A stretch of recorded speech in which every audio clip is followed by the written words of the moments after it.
Bismillahirrahmanirrahim. Now we are going to start our another lecture on the subject of PhDT 9103 Applied Microbiology in Pharmaceutical. This is chapter 18 and the topic of your syllabus is non-antibiotic antibacterial agents and their mode of action and their resistance pattern. So now let us start. Introduction. If you talk about the introduction, this group of drugs which comprises antiseptics, disinfectants and preservatives, often collectively termed as biocides. इनको combinedly antiseptic, disinfectants को और preservative को biocides भी कहा जाता है. Have frequently been classified as non-specific protoplasmic poisons and indeed such views are still sometimes expressed today. और इनको नॉन स्पेसिफिक प्रोटोप्लाज्मिक पॉइजन्स यानी protoplasm of micro organism germs उनकी बात कर रहे हैं कि उनके लिए ये पॉइजन के तौर पर काम करते हैं और ये टर्मिनोलॉजी आज भी एक्सप्रेस की जाती है इसी तरीके से. It is convenient to consider the mode of action in terms of biocide targets with in the bacterial cell.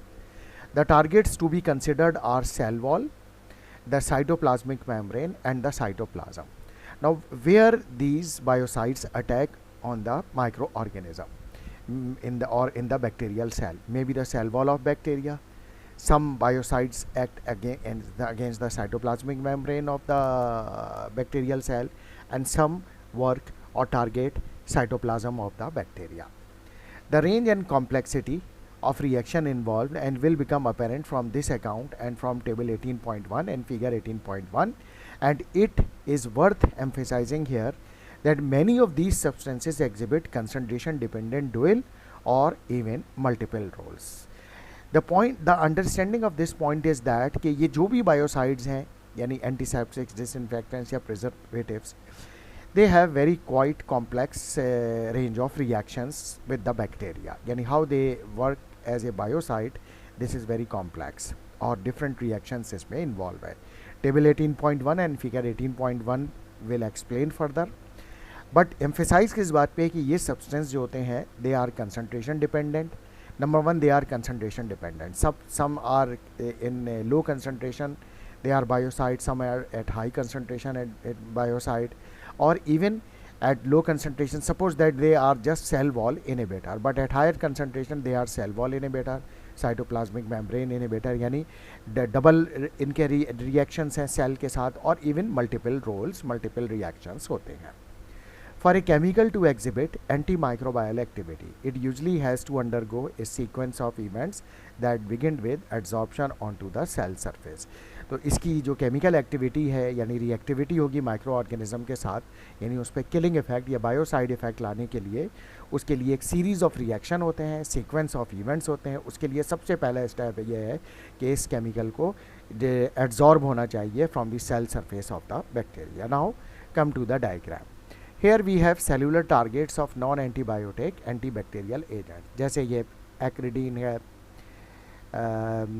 उसके बाद अल्कोहल्स हैं, इसके अलावा हमारे पास एनिलाइड्स हैं, फिर प्रोनोपोल हैं, क्लोरहेक्सिडीन है. ये डिफरेंट केमिकल्स हमारे क्वाटर्नी अमोनियम कंपाउंड है, फिनॉल है, आयोडीन है और इसी तरीके से हाइड्रोजन पेरोक्साइड है, हेक्साक्लोरो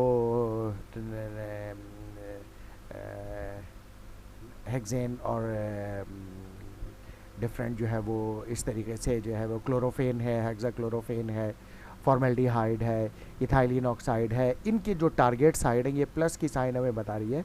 जैसे suppose that cell wall formaldehyde cell wall इसकी टारगेट है, रिएक्शन अटैक है बैक्टीरियल सेल वॉल पे. ग्लूटाराल्डिहाइड का भी यही है. इसके अलावा हाइपोक्लोराइड्स और क्लोरीन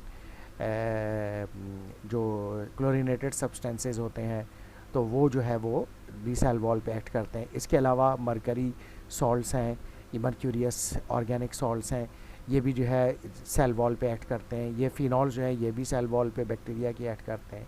फिर इसी तरीके से अगर हम बात करें फिनॉल्स की, फिनॉल्स हो गए और ये हेक्साक्लोरोफेन हो गए, ये किस पे काम करते हैं? Action on membrane potential. Even anilides भी इसी पर काम करते हैं. ठीक है, अच्छा. इसी तरीके से जो इलेक्ट्रॉन ट्रांसपोर्ट चेन है उस पर ये काम करता है. एंजाइम डिफरेंट एडिनोसिन ट्राइफॉस्फेट पे ये काम करते हैं। तो इस तरीके से राइबोसोम हो गए, ये डिफरेंट मैकेनिज़म्स हुए मुख्तलिफ़ जगहों पे, यानी डिफरेंट जो केमिकल रिएजेंट्स हैं या बायोसाइड्स हैं जिनको हम यहाँ पे कह रहे हैं, एंटीसेप्टिक्स हैं और प्रिजर्वेटिव्स हैं, वो जो है वो डिफरेंट सेल्स की जो बैक्टीरिया की साइड्स हैं उस पर काम करते हैं। तो इस तरीके से जो है अब ये डायग्राम हमें बता रही है। Now diagram showing main target for non antibiotic antibacterial agents. अब ये वो जो हम ये बात कर रहे हैं कि सेल वॉल है, साइटोप्लाज्म है, वहाँ पर ये किस तरीके से एक्ट कर रहे हैं, इलेक्ट्रॉन ट्रांसपोर्ट चेन, एटीपी पर, एंजाइम थायोल ग्रुप पर। तो ये सेल मेम्ब्रेन में कहाँ पर होते हैं, amino group, thiol group, nuclear group, ribosome, वो फिर बैक्टीरिया में दिखा रहे हैं ये कि जैसे फॉर एग्जांपल ये सेल वॉल है, तो यहाँ पर जैसे phenol, formaldehyde, mercury salts, sodium hypochloride, ठीक है, तो ये कंसनट्रेशन कॉज सेल लिसिस। इसके अलावा bronopol, copper, ethylene oxide, glutaraldehyde, hydrogen peroxide, ये थायोल ग्रुप है, ये अमाइनो ग्रुप है, ठीक है। और इसी तरह से ये साइटोप्लाज्मिक मेम्ब्रेन पे जो अटैक कर रहे हैं साइटोप्लाज्म पे, ठीक है, mercury, phenol, chlorhexidine, glutaraldehyde, carboxylic group जो है कैटायनिक ग्रुप, इस पे इलेक्ट्रॉन ट्रांसपोर्ट सिस्टम पर ये इसमें मेम्ब्रेन पर मौजूद है, साइटोप्लाज्म के मेम्ब्रेन में हेक्साक्लोरोफेन और क्लोरहेक्सिडिन भी यहाँ पे ये मेम्ब्रेन एटीपीएस या एटीपी पे किस तरह से एक्ट कर रहे हैं। तो इस तरीके से जो है ये डिफरेंट साइट्स हैं। एक्रिडीन हो गई, तो ये किस तरीके से डीएनए पर एक्ट कर रहे हैं डायरेक्ट जाके। Phenols, detergents, chlorhexidine alcohol, cytoplasmic constituents, potassium 260 nanometer material ribose पे एक्ट कर रहे हैं। तो ये मुख्तलिफ साइट्स हैं बैक्टीरियल सेल में जहाँ पर ये डिफरेंट जो बायोसाइड्स हैं वो जाके एक्ट कर रहे हैं, उनकी टारगेट साइट्स हैं और उस तरह से ये बैक्टीरियल सेल को किल करते हैं। Now in the many cases where the chemical has an intracellular side, यानी सेल के अंदर की साइड, जैसा कि ये है थायोल ग्रुप है, अमाइनो ग्रुप है, कार्बोक्सिलिक ग्रुप है, डीएनए है।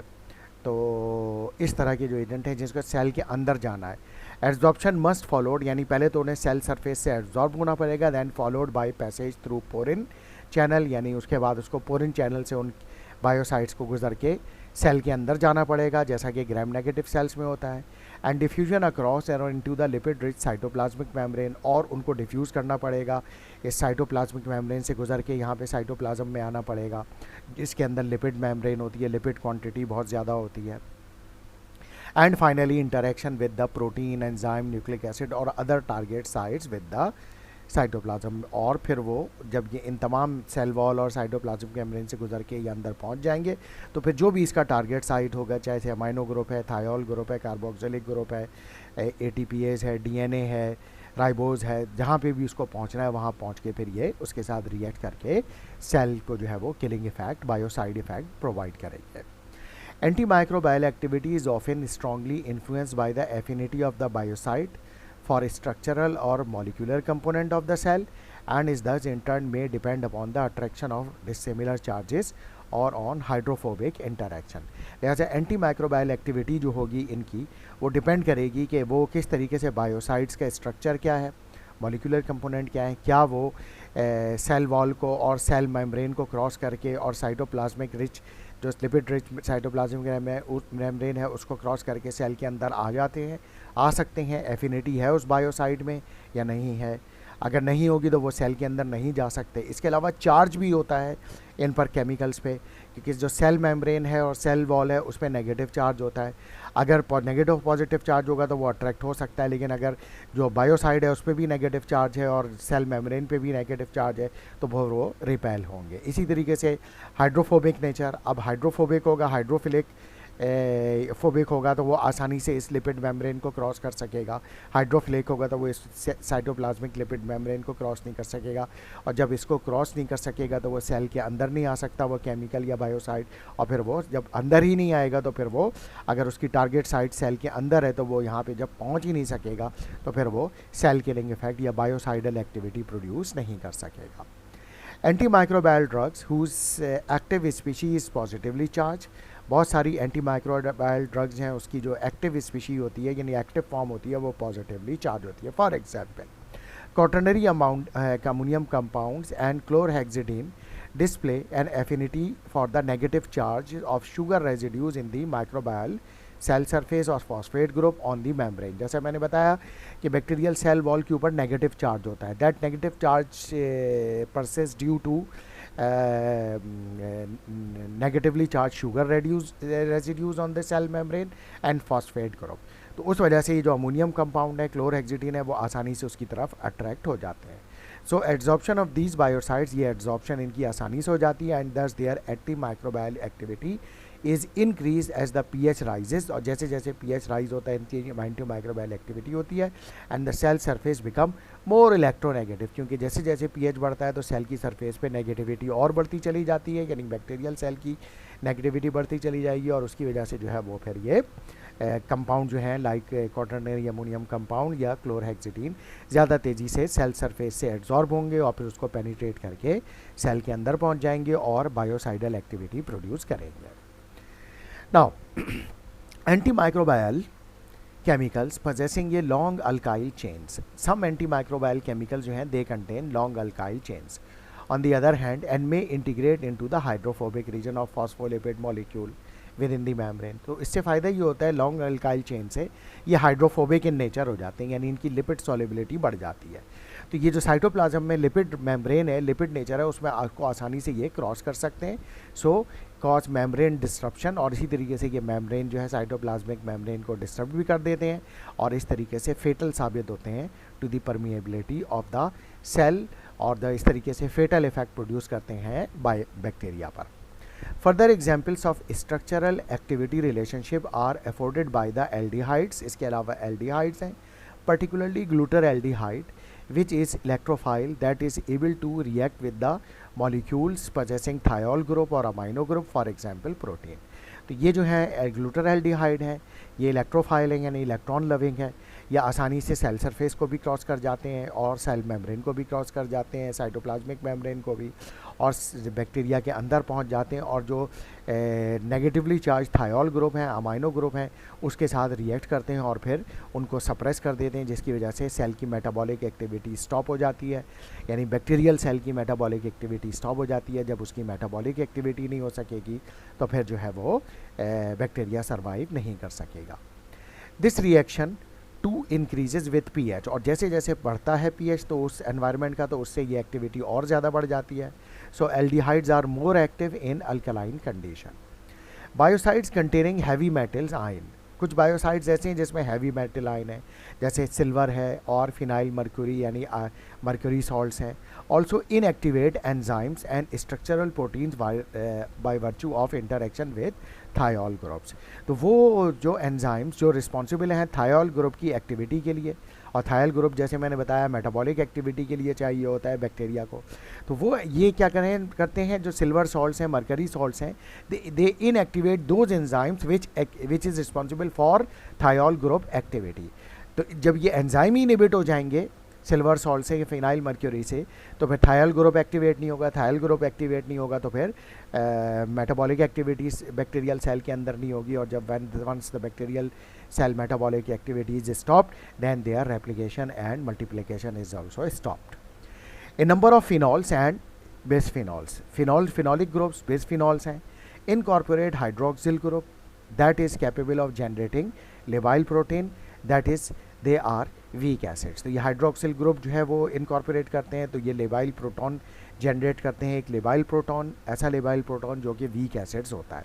उससे क्या होता है, ए वीकली एसिडिक नेचर, जब ये वीकली एसिडिक नेचर हो जाती है combined with significant lipid solubility, तो एक तो इसका फ़ायदा ये होता है कि इसकी लिपिड सॉल्युबिलिटी बढ़ जाती है।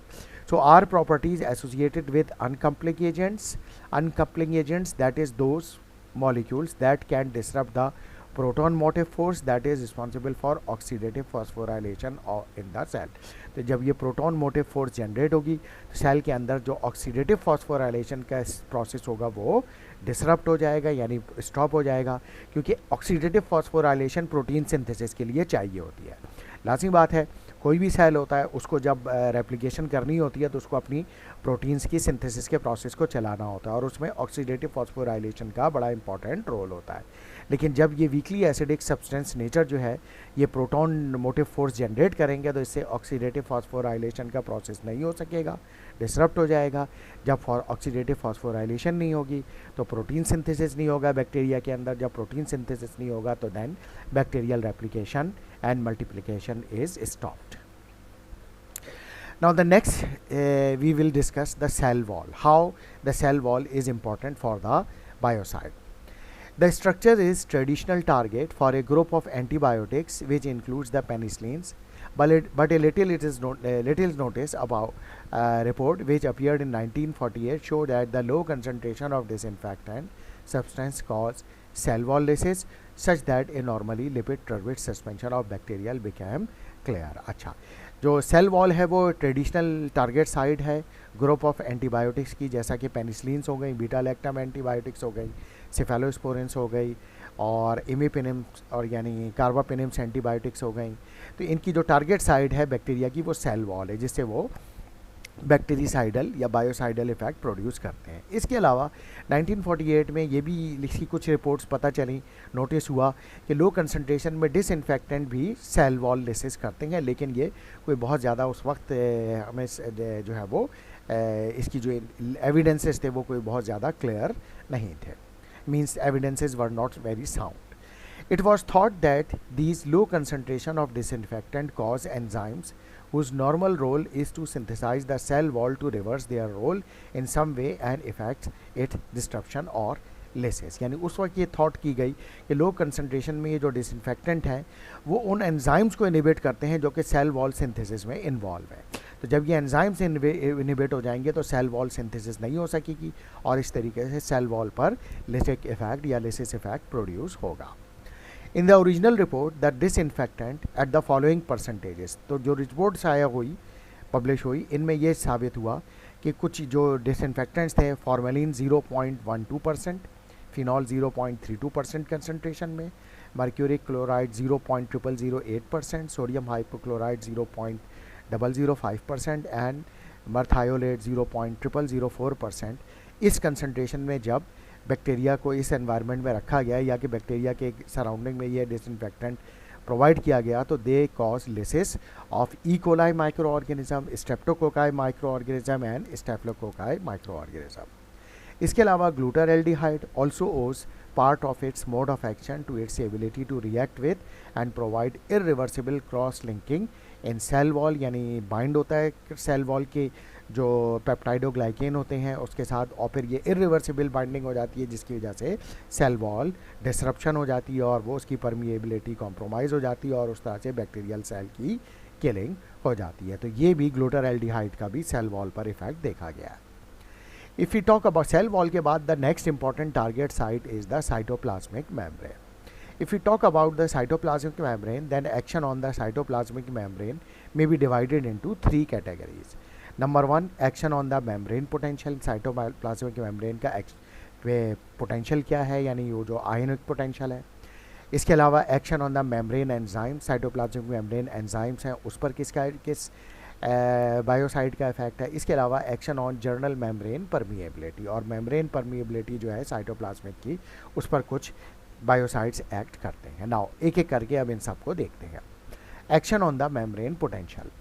Recent work has shown that bacteria in common with chloroplast and mitochondria, यानी ऐसे बैक्टीरिया जिनमें क्लोरोप्लास्ट और माइटोकॉन्ड्रिया होते हैं, are able through the membrane bound electron transport chain aerobically or the membrane bound adenosine triphosphate anaerobically to maintain a gradient of electric potential and pH such that the interior of the bacterial cell is negative and alkaline. यानी यहाँ पे जो chloroplast और mitochondria है इसमें कुछ membrane bound electron transport system है aerobic bacteria में, और एनाएरोबिक में membrane bound adenosine triphosphate system है जो कि उसके अंदर उसकी साइटोप्लाज्मिक मेम्ब्रेन का इलेक्ट्रिकल पोटेंशियल मेंटेन रखते हैं, पीएच मेंटेन रखते हैं जिससे वहाँ पे अल्कलाइन पीएच रहता है उसके सराउंडिंग में और बैक्टीरियल सेल पर नेगेटिव चार्ज डेवलप होता है.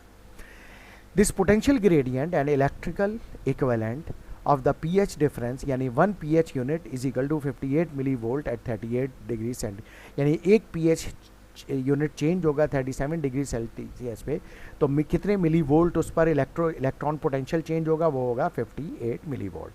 Give a potential difference across the membrane of 100 to 180 milli volt with the inside negative. यानी जो आउटसाइड है वो अगर 58 मिली वोल्ट है, 1 pH यूनिट ये जो भी है वहाँ पर है 37 डिग्री सेल्सियस पे, तो जो इनसाइड है वो 100 to 180 मिली वोल्ट जो पोटेंशियल डिफरेंस वो मौजूद है अक्रॉस द मेम्ब्रेन. यानी inside the membrane, outside the membrane, ये डिफरेंस होगा. The membrane is impermeable to proton. और ये जो साइटोप्लाज्मिक मेम्ब्रेन है इसमें से प्रोटॉन परमिएट नहीं कर सकते. Whose extrusion creates the potential describe. क्योंकि अगर ये उसमें से गुजरेगा तो ये पोटेंशियल को डिस्टर्ब करेगा. So these results may be expressed in the form of equation. Thus delta rho is equal to delta epsilon minus z delta pH. ये इसकी इक्वेशन है. Now where delta rho is the proton motive force, ये proton motive force को represent करेगा. ठीक है. Delta epsilon the membrane electrical potential है. Delta pH the transmembrane pH gradient, that is the pH difference between inside and outside of cytoplasmic membrane. जैसे मैंने बताया कि ये आउटसाइड, अगर साइटोप्लाज्मिक मेम्ब्रेन के आउटसाइड अगर जो है वो ये पोटेंशियल है, तो इनसाइड इस पर उस सर्टेन pH पर यानी इतना डिफरेंस होगा. तो वो जो डेल्टा pH है वो इन दोनों के डिफरेंस को रिप्रेजेंट कर रहा है. नाउ Z क्या है? Z is the factor converting pH unit into milli volt. तो pH चेंज से जो मिली वोल्ट में कन्वर्ट आ रहे हैं वो फैक्टर है. So that all the units of the equation are the same, that is milli volt. Z is temperature dependent at 37 degree centigrade has a value of 60. तो इसकी भी Z जो है वो टेम्परेचर डिपेंडेंट है, यानी जो इसकी वैल्यू जो होती है 37 डिग्री सेल्सियस पे वो 62 मिली वोल्ट होती है. दिस पोटेंशियल और proton motive force as it is called in term drivers a number of energy requiring function which include the synthesis of ATP. अच्छा, ये जो प्रोटॉन मोटिव फोर्स है डेल्टा रो, ये जो है वो डिपेंडेंट कर रही है वहाँ एनर्जी रिक्वायरमेंट फंक्शन जिसमें सिंथेसिस ऑफ ATP है, यानी उसको भी ड्राइव करता है. कपलिंग ऑफ ऑक्सीडेटिव प्रोसेस यानी oxidative phosphorylation, a metabolic sequence called oxidative phosphorylation and transport and concentration in the cell of metabolite such as sugars and amino acids. यानी ये control में रखता है कि सेल के अंदर सिर्फ वही सब्सटेंसेस आ सकें या बाहर जा सकें. परमिएबिलिटी उन्हीं को प्रोवाइड करता है जो सेल के लिए असेंशियल हैं, जो टॉक्सिक होंगे उनको आने नहीं देगा. This in view simple word is the basis of chemiosmotic theory linking metabolism to energy requiring processes. तो यानी ये केमिकल ऑस्मोटिक थ्योरी कॉन्सेप्ट है जो कि इस इक्वेशन से जो है हमें पता चल रहा है. ठीक है, कि ये जब ये सारी चीज़ें नॉर्मल फेज़ में काम कर रही होंगी तो ये प्रॉपर मेटाबॉलिज्म और एनर्जी रिक्वायरमेंट सेल की पूरी हो रही होंगी, और ये एक जो होगा सेल के अंदर जो वो ये शुगर अमाइनो एसिड्स मौजूद होंगे, और जो मेटाबोलाइट्स बन रहे हैं जो कि टॉक्सिक हैं वो बॉडी से बाहर, यानी सेल बॉडी से, जो कि सेल बॉडी कौन सी बैक्टीरियल सेल की, बाहर जा रहे होंगे. लेकिन certain chemical substances have been known for many years to uncouple oxidation from phosphorylation and to inhibit active transport, and for this reason they are named uncoupling agent. तो ये जो यहाँ पे कपलिंग रिएक्शन हो रहा था ऑक्सीडेटिव फॉस्फोराइलेशन का इस पूरे प्रोसेस में, इस इक्वेशन में, तो कुछ केमिकल जो है वो इस प्रोसेस को यानी कपलिंग को अनकपलिंग कर देते हैं, यानी ऑक्सीडेटिव फॉस्फोराइलेशन के प्रोसेस को स्टॉप कर देते हैं. ठीक है. They are believe to act by rendering the membrane permeability to proton. और जब ये कपलिंग रिएक्शन स्टॉप हो जाएगा तो फिर ये हम ये बात कर रहे हैं कि ये प्रोटॉन की परमिएबिलिटी को इनहिबिट करता है. लेकिन फिर क्या होगा कि the membrane cytoplasmic will be permeable for the proton, hence short circuiting the potential gradient and proton motive force, जिसकी नतीजे में वहाँ पे शॉर्ट सर्किट हो जाएगा, यानी इलेक्ट्रिक पोटेंशियल डिफरेंस जो होगा वो मेंटेन नहीं रह सकेगा आउटसाइड और इनसाइड मेम्ब्रेन, जिसको वो शॉर्ट सर्किट कह रहे हैं. और जब आपको पता है कि शॉर्ट सर्किट जब होता है तो वैसे भी अगर हम देखें शॉर्ट सर्किट होता है तो फिर वो इलेक्ट्रिक एक धमाका सा होता है. खैर यहाँ धमाका तो नहीं होगा, लेकिन ये कि वो इलेक्ट्रिक पोटेंशियल, जब इलेक्ट्रिकल पोटेंशियल का जो डिफरेंस था आउटसाइड और इनसाइड सेल मेम्ब्रेन, जब ये मेंटेन नहीं रहेगा तो सेल परमिएबिलिटी कॉम्प्रोमाइज़ हो जाएगी, और फिर सेल के अंदर जो है वो टॉक्सिक सब्सटेंस आसानी से पेनिट्रेट कर जाएंगे. टॉक्सिक सब्सटेंस कौन से हैं? जो कि बायोसाइड्स हैं, और फिर वो आसानी से बैक्टीरियल सेल को किल कर देंगे. Some examples of the antibacterial agents which owe at least a part of their activity to this ability are tetrachloroethylene सेली साइक्लिनिलाइड TCS भी कहलाता है ये, tricarbanilide, trichlorocarbanilide, pentachlorophenol और di 5 chloro 2 hydroxyphenyl sulphide which is also called fenticlor and 2 phenoxyethanol. ये बिल्कुल इसी तरीके से ऑक्सीडेटिव फॉस्फोराइलेशन के प्रोसेस की अनकपलिंग करते हैं, इनहिबिट करते हैं एक्टिव ट्रांसपोर्ट के प्रोसेस को, और इस तरीके से ये परमिएबिलिटी को डैमेज कर देते हैं सेल मेम्ब्रेन और सेल वॉल और साइटोप्लाज्मिक मेम्ब्रेन की, और उस तरह से बायोसाइट सेल के अंदर एंटर होके फिर बैक्टीरिया को किल कर देते हैं। Now the next is the action on membrane enzyme. अब इसमें है electron transport chain. Hexachlorophene inhibit the electron transport chain in bacteria and thus will inhibit the metabolic activities in aerobic bacteria. तो electron transport chain यानी glycolysis का process stop हो जाएगा, तो फिर एनर्जी प्रोड्यूस नहीं होगी, एनर्जी प्रोड्यूस नहीं होगी तो फिर बैक्टीरिया सर्वाइव नहीं कर सकेगा। और ये कौन से बायोसाइड कर रहे हैं? Hexachlorophene. Adenosine triphosphatase chlorhexidine has been shown to inhibit the membrane ATPase enzyme, इस एंजाइम को and could thus inhibit anaerobic process. तो एनारोबिक प्रोसेस यानी ATP नहीं बनेगा, ATP नहीं बनेगा तो एनर्जी नहीं प्रोड्यूस होगी बैक्टीरिया में, बैक्टीरिया को एनर्जी नहीं मिलेगी तो वो उस पर किलिंग इफेक्ट आएगा।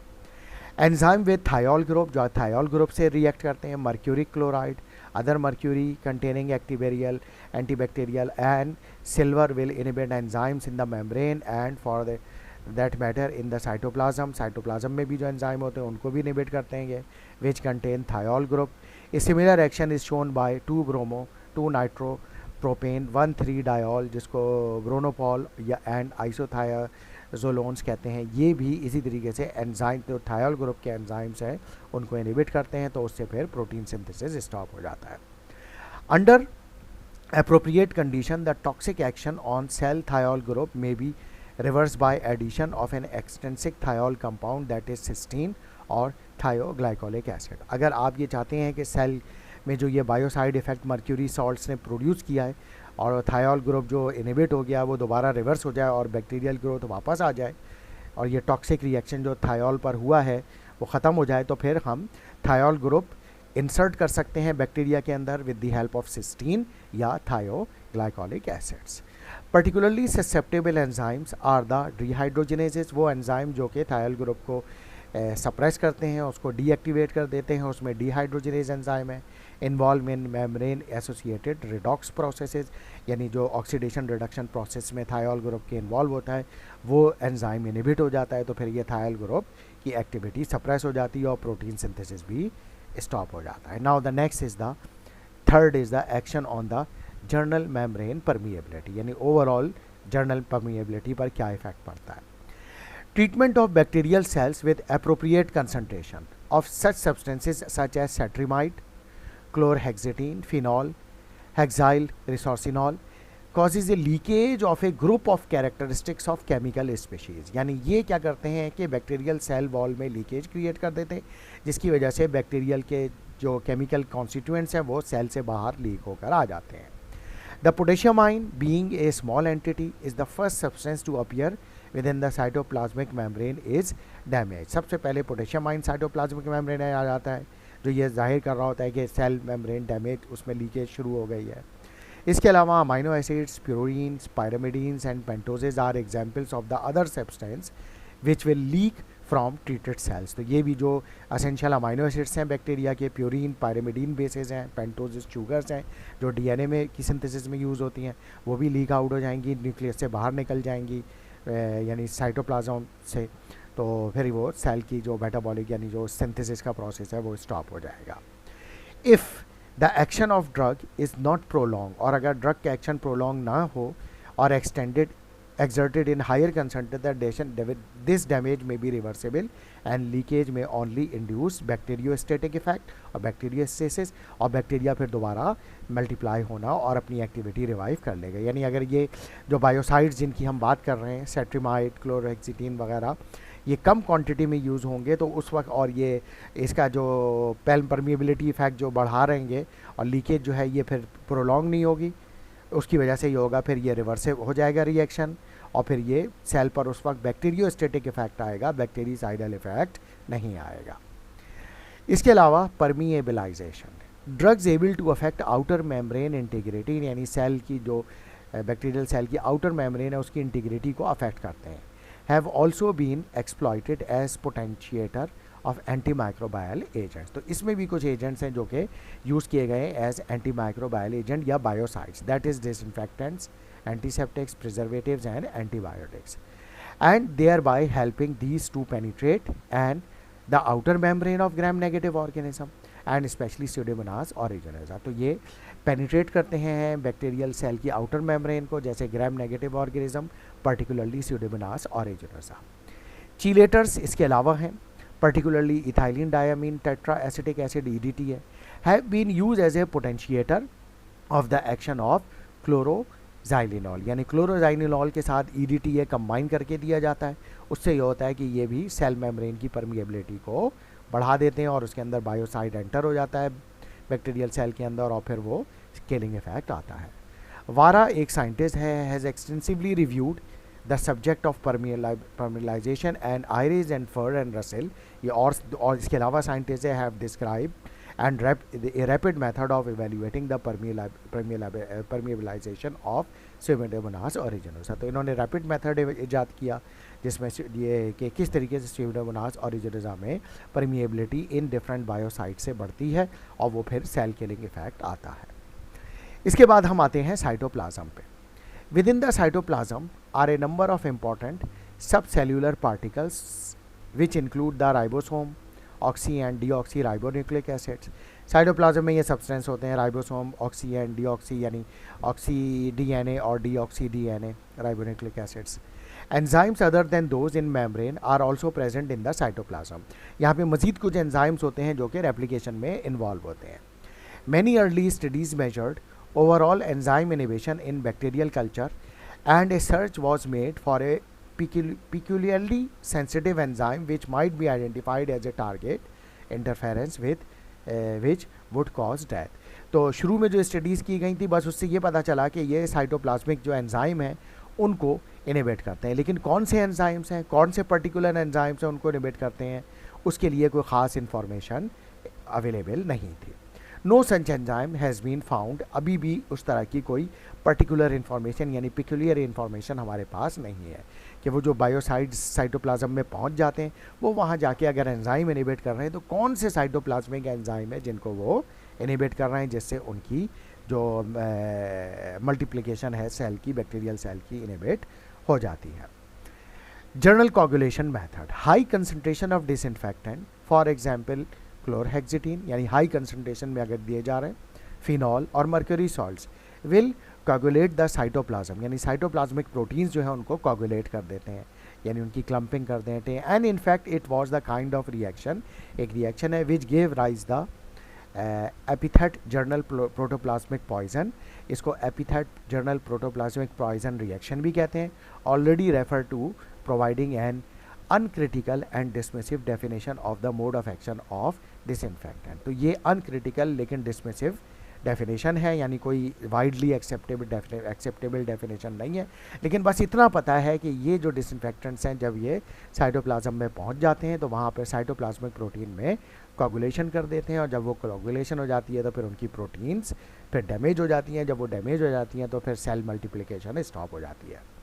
There is little doubt, however, that the disinfectants in use in 1930s had just this effect when applied at high concentration। बस इतना ही वाज़े पता है कि 1930 में जब फर्स्ट टाइम ये अप्लाई किए गए थे तो हाई कंसनट्रेशन में तो ये कोगुलेशन ऑफ प्रोटीन इन्होंने किया था और सेल किलिंग इफेक्ट प्रोवाइड किया था।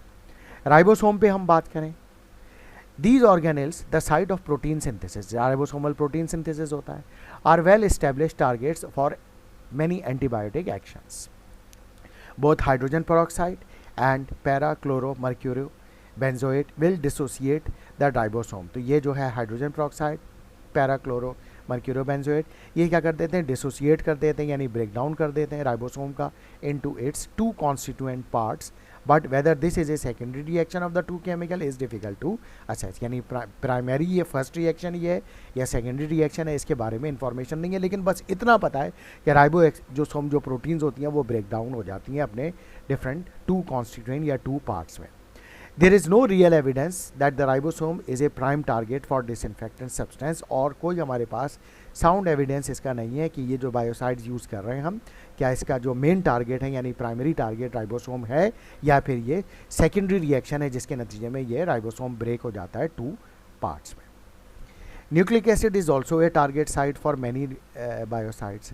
Like for example, acridine dyes used as antiseptics, for example, proflavin and acreflavin. They will react specifically with nucleic acid of the bacteria by fitting into the double helical structure, यानी double stranded DNA में of this unique molecule. In so doing, they interfere with its function and can thereby cause cell death. DNA के साथ interfere करेंगे उसके function को और फिर cell death cause कर देंगे. There is evidence that a depletion of intercellular potassium, इसके अलावा और एविडेंस क्या है कि इंटरसेलुलर पोटेशियम की डिप्लीशन होगी, कमी होगी by membrane damage, can lead to activation of latent ribonucleases and consequent breakdown of RNA.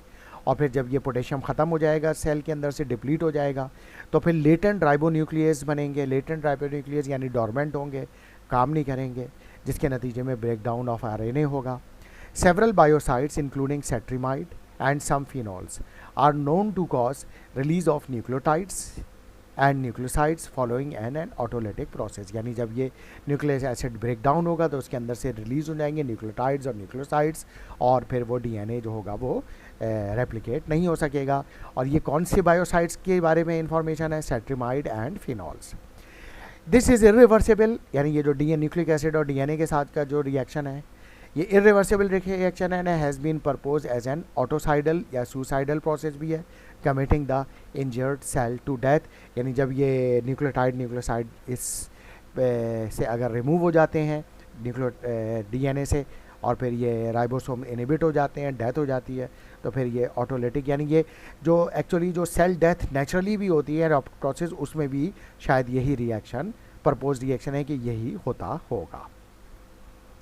Thiol group की अगर हम बात करें, mention has been made of thiol group in the cytoplasmic membrane as target of certain antibacterial compound. ये हम diagram में भी देख चुके हैं कि थायोल ग्रुप पर बहुत सारे बायोसाइड एक्ट करते हैं और थायोल ग्रुप होता है साइटोप्लाज्मिक मेम्ब्रेन में.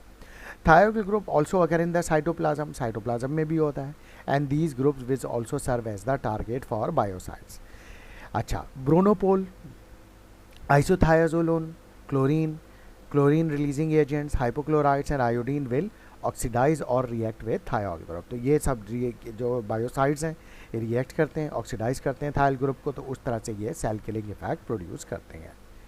अमाइनो ग्रुप पे बात करें तो फॉर्मेल्डिहाइड हो गई, सल्फर डाइऑक्साइड हो गई, ग्लूटाराल्डिहाइड हो गई, they react with amino group. If these groups are essential for metabolic activity, cell that will follow reaction of this nature. यानी जब ये formaldehyde, sulphur dioxide, glutaraldehyde amino group से रिएक्ट करेंगे तो फिर ये इनएक्टिव हो जाएंगे, जिसकी वजह से सेल डेथ हो जाएगी बैक्टीरिया की. Chlorinated isothiazolones all as well as acting on thiol group can react with amino group. तो क्लोरीनेटेड आइसोथायाजोल ना सिर्फ थायोल ग्रुप के साथ रिएक्ट करती है बल्कि अमाइनो ग्रुप के साथ भी रिएक्ट करती है. तो दोनों तरीके से ये cell killing effect, bacterial cell killing effect या बायोसाइडल एक्टिविटी प्रोवाइड करती है. इसके बाद है हमारे पास highly reactive compounds, multi target reactors, but that we will discuss in the next lecture. Thank you very much.